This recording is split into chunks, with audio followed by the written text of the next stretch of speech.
I thought of recording this video on enterprise environmental factors from my backyard itself. Before starting a project, I should factor in the enterprise, the environmental factors like some examples could be the environmental law of the country, the emission laws of the country, the labor laws of the country, the working hours of the country, the religious beliefs of the country, the national holidays of the country, the cultural aspects of the country. So these are just examples. So I should take care of all these things. And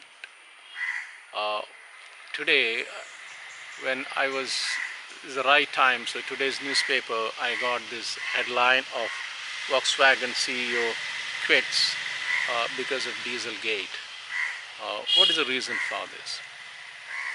See, it is a combination of a violation of the enterprise environmental factors and the ethics of the profession. What has gone behind this Dieselgates?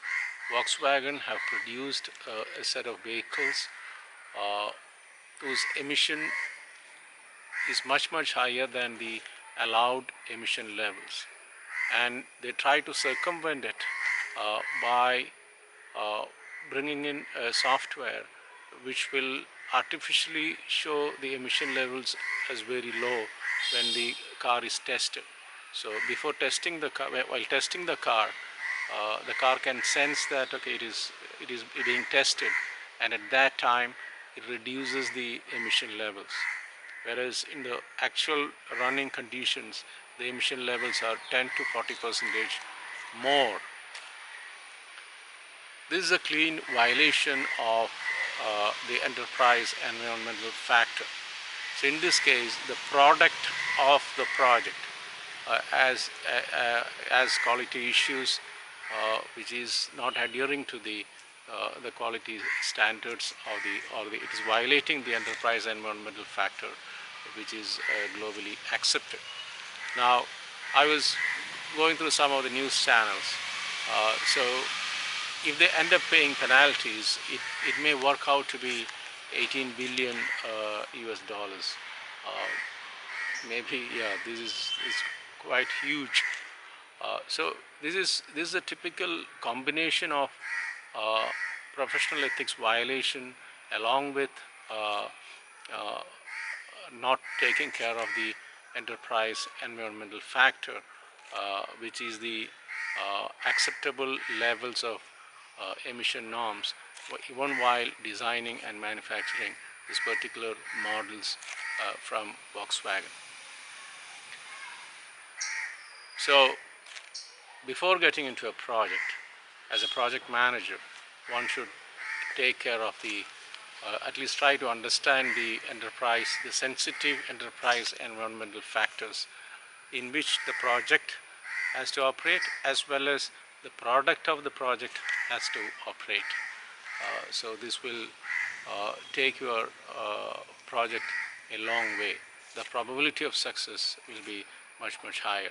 Otherwise, you may end up with consequences like this 18 billion USD compensations because the product of the project violated the acceptable levels of the enterprise environmental factors.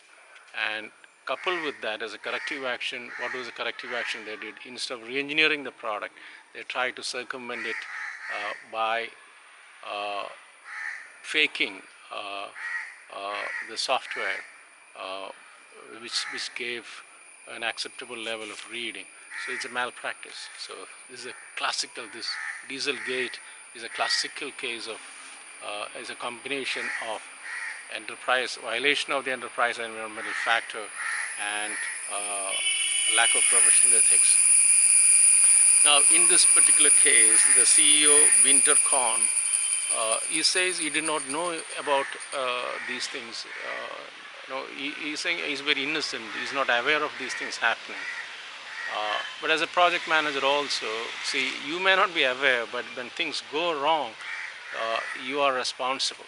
So in one of my earlier videos I said a project manager is accountable for the success and failure of the project, which includes the violations as well.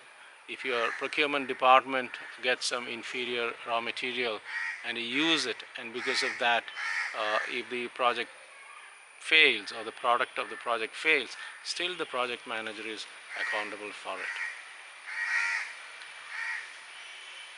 In a nutshell, before getting into a project, please take time to understand the enterprise environmental factors which the project should adhere to, as well as the product of the project must adhere to, and that will help you to reduce the price of non-conformances phenomenally. Good day. Thank you very much.